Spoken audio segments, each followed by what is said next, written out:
So first on our program is Daniel Lombroso. He is a film director and journalist.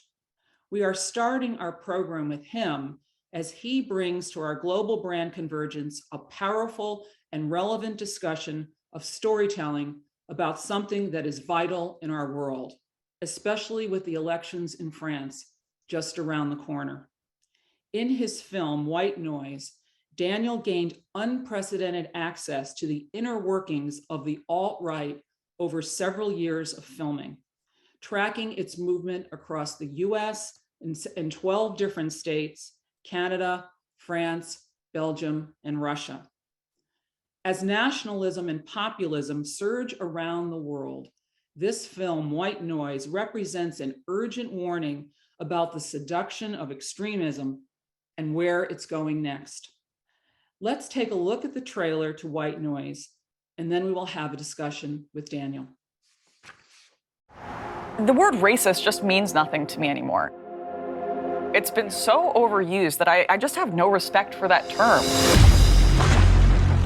To understand the alt-right, I think you do have to understand our experience. I've lived in this multicultural mess my entire life. It really puts you on the map if you're willing to espouse views that the world finds shocking. I could not see a single European face. Assimilate or go home. I want to be a household name. What's your gender? Good question. I don't know. Mischief making. Whites are becoming a minority in the United States quickly. All of us Europeans, we have the responsibility to reproduce. Having a family shouldn't be about personal pleasure or personal well-being. Like, that's not nationalist, that's not collectivist. Fascinating. We're seeing our messages almost everywhere now. They've gone sort of mainstream. Those views don't seem so fringe anymore because they're one click away on YouTube. Hate crimes are on the rise in the US and Europe and continue to rise every year. Do you think that your rhetoric contributed to that climate? Hail Trump! Hail our people! In Charlottesville, Virginia, a white nationalist rally descended into deadly violence and chaos. A dead girl ratchets things up. Do you feel like you have blood on your hands? Absolutely not. Someone died, and that was under the name of your movement. You get so high on the likes and follows that you just keep going, and it's like a drug. People like bad guys more than the good guys. Things that I should have been horrified by had just become normal to me. Some help.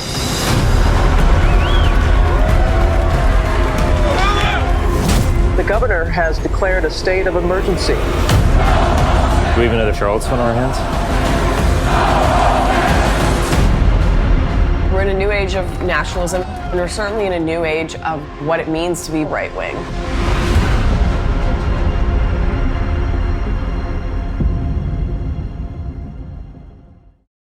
So congratulations to Daniel on this exceptional and powerful film. And if you have not seen it, it's a must-see film. So my first question for Daniel is this: how did you come to make a film on this topic?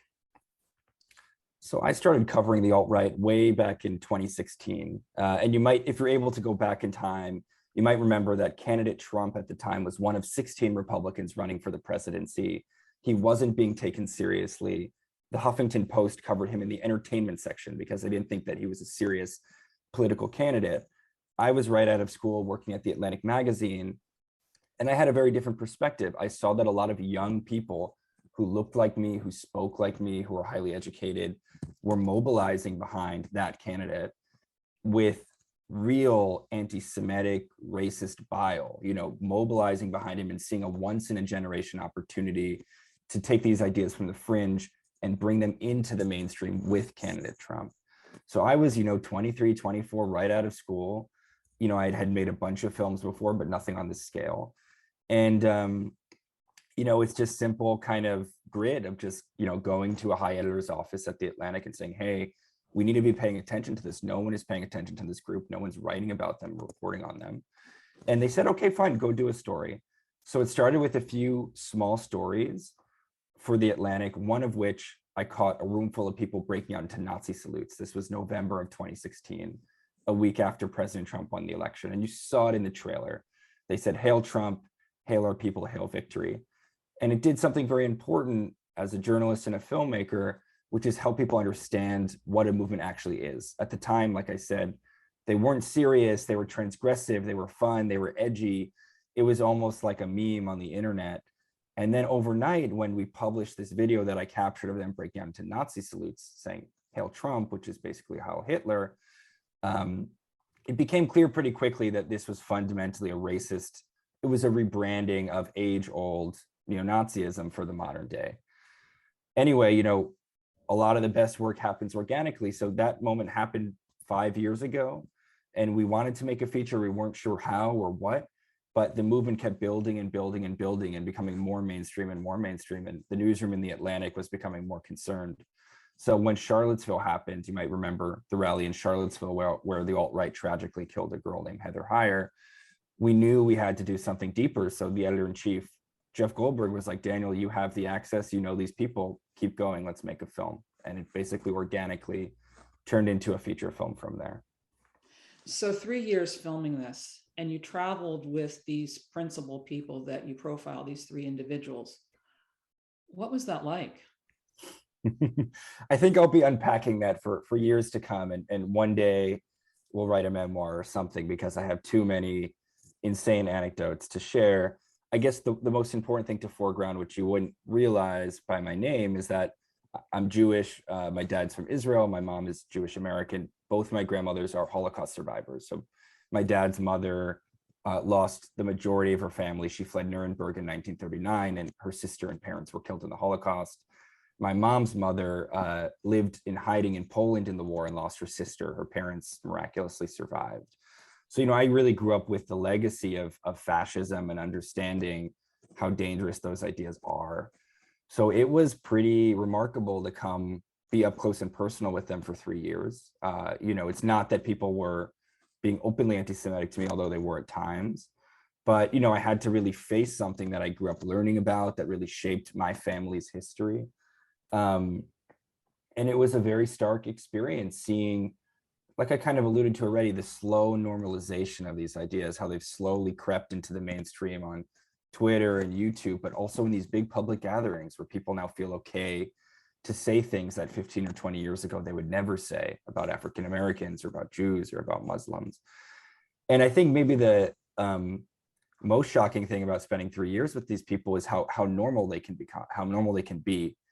And that's one of kind of the themes of the theses of the film, is the banality of evil, which is a famous thesis from Hannah Arendt, a famous political philosopher, that sometimes evil doesn't, it's part of the everyday. It's the people that are around you, the people that are in your classroom. And I think we have this notion that extremists live in Alabama and they're evangelical Christians, but the folks that I met were, highly educated, secular, went to, some of the best universities in the country. All the scenes in the film are in New York and Paris and Los Angeles, highly educated places, Belgium, where the EU is. So I think the most striking thing is how normal and normalized it's all become, and that you can share a glass of wine or a meal with these people and they can be totally normal and charming 1 second and then completely insidious the next. One of the things that, that struck me, and I've seen the film several times, is how you maintain objectivity. You don't take a perspective, which I think is interesting, especially given the subject matter. How did you maintain your objectivity? It was very important for us to maintain distance, objectivity for many reasons. One is that this was made in the spirit of journalism. And sadly, journalism has a bad name now, but the sorts of organizations I work for, the Atlantic, when I made this, now the New Yorker, these are places that deeply report a story. We fact check every line. Everything is presented in context. And when you watch documentaries on Netflix, this might be news to people. Many documentaries are not truthful. They're taking a shot from a different year and putting it in a scene to create a new meaning. And it was very important to us that no matter who watches the film, whether it's the subjects on the far right or someone on the left, everyone could say this was fair, this was accurate, this was a fair portrayal. So it was really made in the spirit of journalism. The other thing is that, you really, in my opinion, and this was a controversial approach It's why the film has mostly great reviews, but it's also polarizing.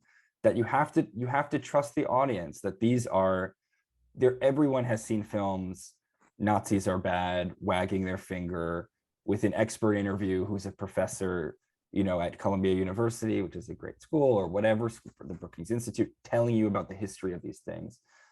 In our view, it's much more effective, it's a much more powerful historical document to be on the inside with them, and to really create something that, hopefully one day will be preserved and will be analyzed by historians. And it's really one of only really two documents. There's a book by a guy named Andrew Morantz, and there's the film. And those are the only two real inside documents of this movement as it was conceived, as it grew, and then, seeped into the mainstream. So it was really our goal to in a cold, kind of clear way, to document it. And importantly, it's objective, but I think there are certain themes and threads that you can pull out. And you can still see the hypocrisies of these people, that they're constantly contradicting themselves. The scale of the ideas that they're growing in the US and around the world, and so many other themes that are resonant. So we really tried to walk that line of understanding their psychology, but doing it in a way that's fair, that's accurate, and that anyone could come out and say, that was a movie that I learned something from. So while you're filming this for 3 years, did you have an idea where the film was going to go, or did it kind of unfold over time? So this is what's called, and it's exciting to talk to a non-film audience, because a lot of these things are, givens or cliches in the film industry, but I can provide a bit more context. So this is what's called a follow film or verite documentary. So what that means is you're casting a subject, which was the hardest part here. How do you convince these 3 influential people to give you exclusive access to their lives? It took me a year of convincing them. They hate the media. Many of them hate Jews like me. And it took really a year to showing up and saying I'm genuine. Eventually, they gave me that time and space. In a verite film, you're following someone's life. There's no way to really say this is act 1, this is act 2, this is act 3. Instead, what you have to do is really find themes and find an approach. And the approach was, we're doing it from the inside. It's about their psychology. So we're going to really stick to how they're feeling, what they're thinking. And we want to never lose sight of the bigger picture. So we're always looking for connections. How does this idea that Mike Cernovich said Hillary Clinton has Parkinson's disease. What happens when an idea has a seed on Twitter, and where does it go? Oh, it could end up on Sean Hannity's show, and then it comes out of the president's mouth. So we knew what we were looking for, which was the growth of the ideas, and also what they do to you internally. How many of these people you'll see in the film struggle with depression, anxiety. They're looking for a sense of place in the world.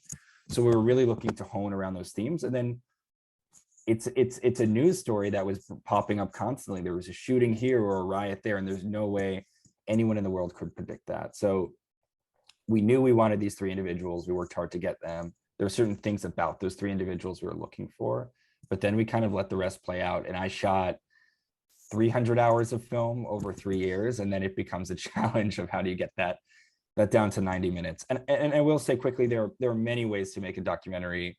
A verite one, like I did, following someone, is the hardest way because you have no control. But if you watch other films where it's an interview with archive, that's a much more controlled setting, the sort of thing you'd see on PBS. And with that, you can map out a beginning, middle, and an end. And many of the films I do now are more mapped out than White Noise was. So 300 hours, 94 minutes. How did you do your selects? I mean, in terms of putting this together, I mean, that's an astonishing amount of content.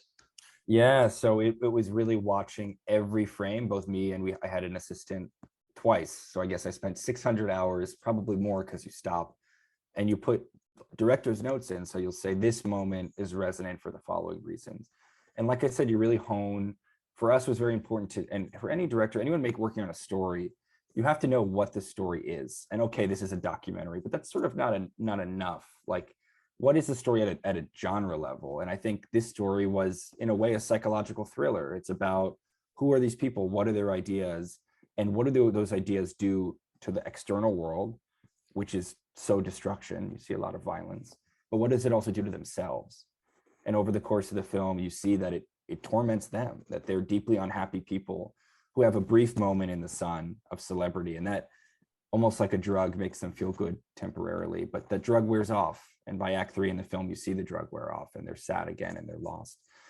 So I think knowing your film, this is a psychological film, it's a verite film, these are the themes, you start to know what to look for. And I think if you don't give yourself a map, and this applies to any storyteller, you'll be lost for years. I mean, because something can be really great on its own merits, but doesn't serve the story you're trying to tell. And that's not a political point. It's not a political end. It's a story end, which is this is about people and their goals and their ambitions. So we really knew what to look for, and we worked from those selects. And then once you know your best material, you can start to form a larger narrative.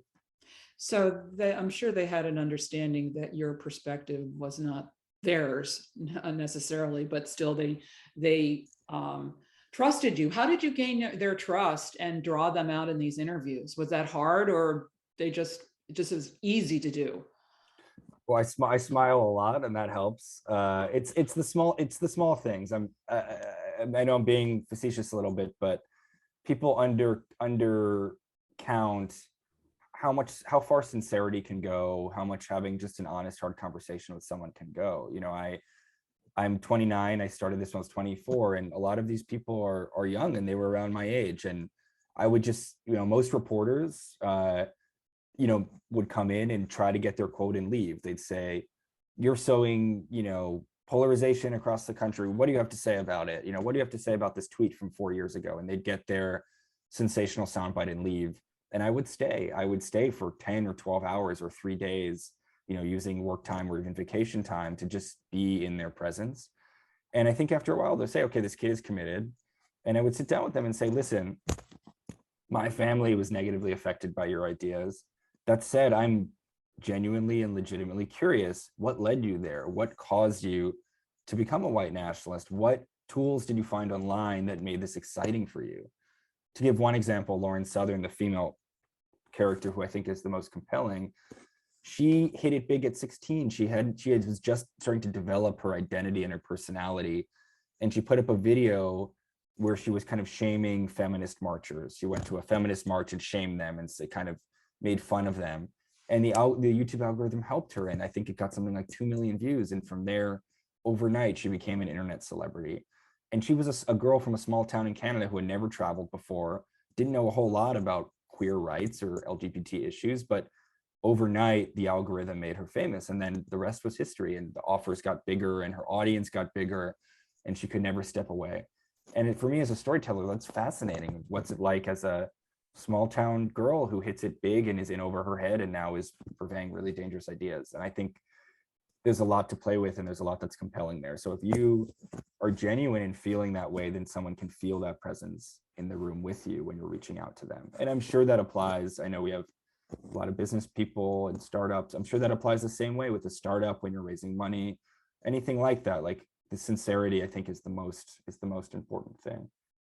So, I mean, she even makes the comment in the film, and we saw it in the trailer, it's you get kind of high on the likes and the shares and all the attention. And I think what you're saying is she really fed off of that.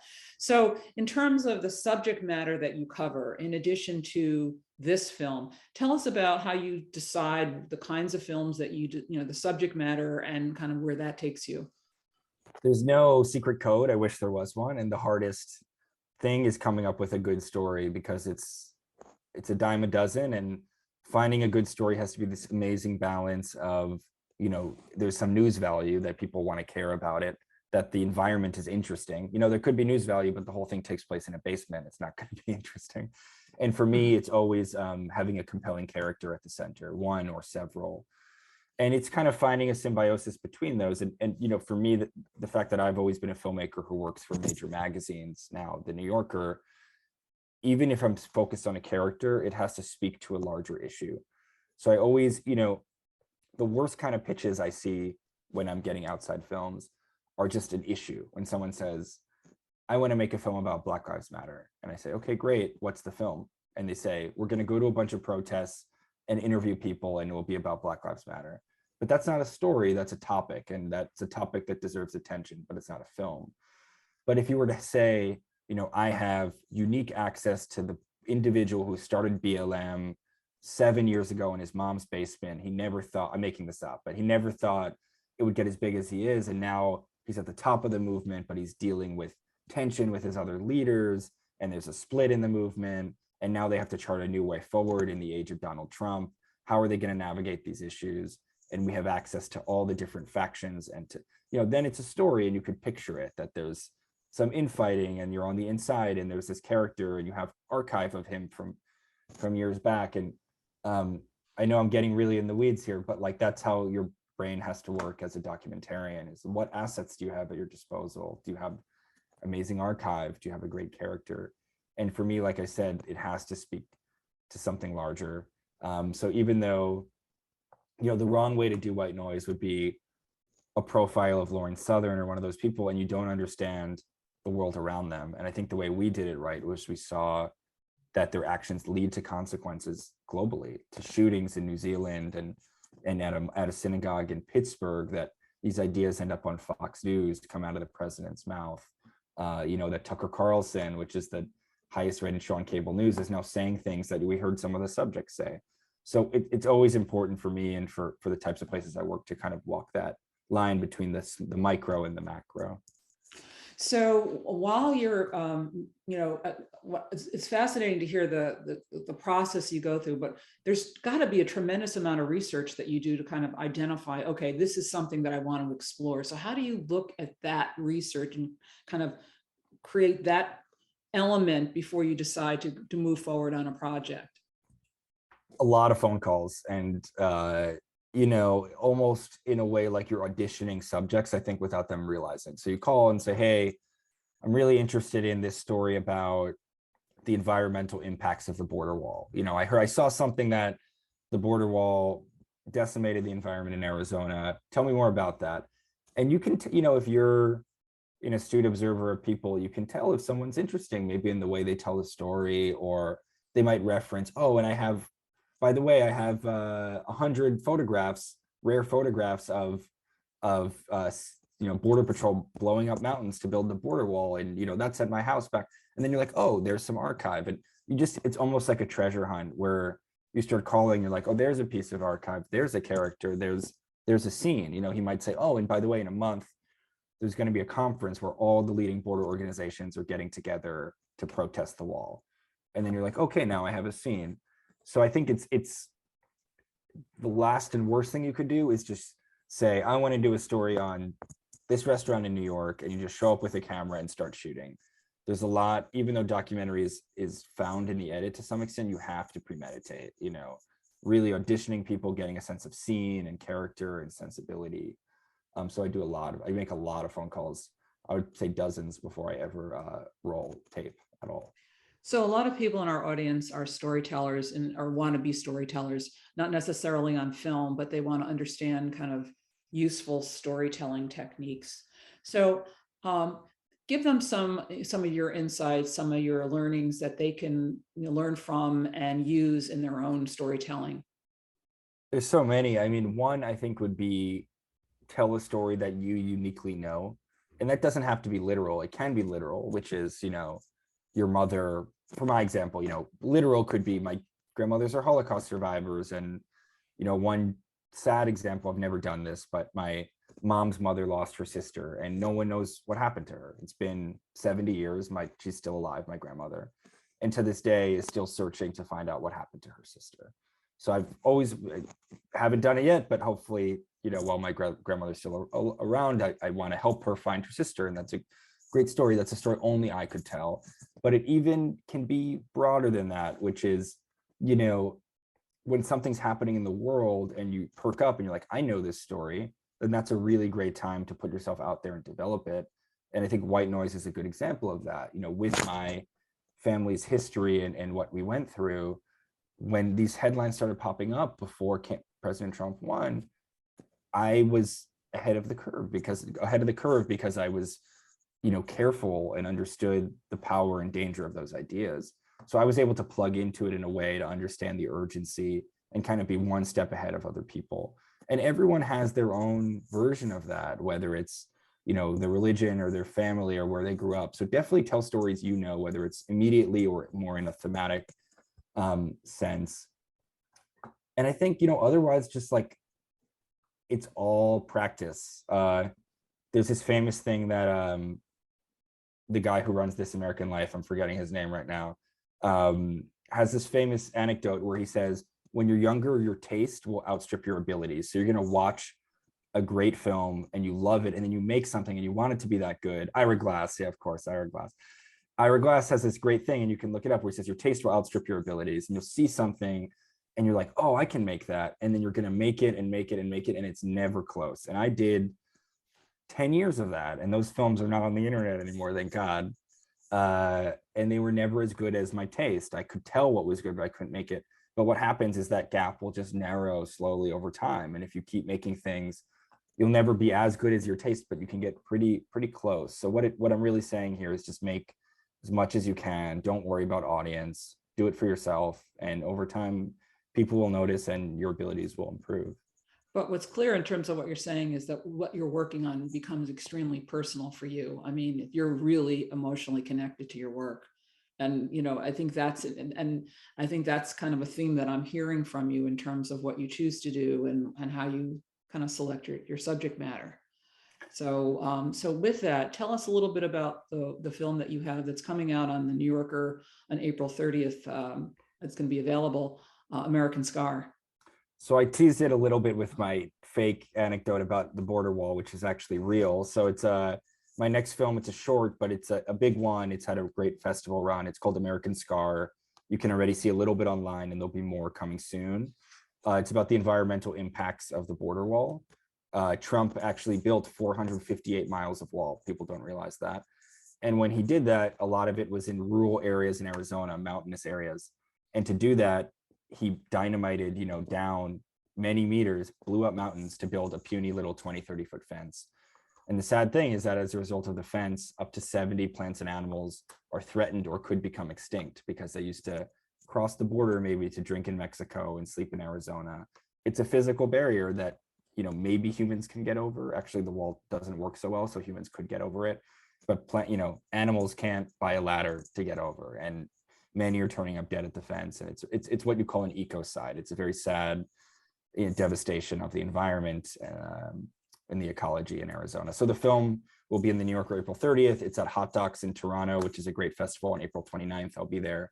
It's also going to be at a bunch of other festivals in the spring months. So feel free to reach out to me. I can keep you updated on all that. And yeah, we're excited to bring it out into the world. Really, really impressive. Thank you so much. For our audience who haven't seen White Noise, where can they download that film? You can see it on Amazon or Apple TV. Leave us a review if you like it. And it's pretty easy to find. It's available in almost all countries at this point, either on broadcast or on streaming. So I would absolutely endorse that everybody watch this film. It's a must-see film, and I'm looking forward to seeing American Scar when it's available in the very near future. Daniel has an extraordinary career in front of him. He's already built an extraordinary career already, very impressive, and so excited that you were with us today to share your work and talk about it. Feel free to reach out to Daniel on his social channels. We will be making them available on our website. And, then you can ask him questions directly if you have them. He's extremely responsive, and we're so happy that you were able to join with us today. So with that, before we go to our next panel, I'd like to set up our first artistic performance. Our first artistic performance is a Latin dance that's performed on the streets of New York City. They were three amazing women. The first is Sophia Santos, who is both a dancer and a choreographer. And she is joined by her colleague dancers, Smarlin Fabian and Stephani Rodriguez. So we're going to take a look at this artistic performance. And then following their performance, we're going to have our panel, Social Entrepreneurs, Building Your Sphere of Influence. Let's take a look. Prepárense, caballero, que aquí se vino a gozar. Tuvieras que dar una casa si no viniste a bailar.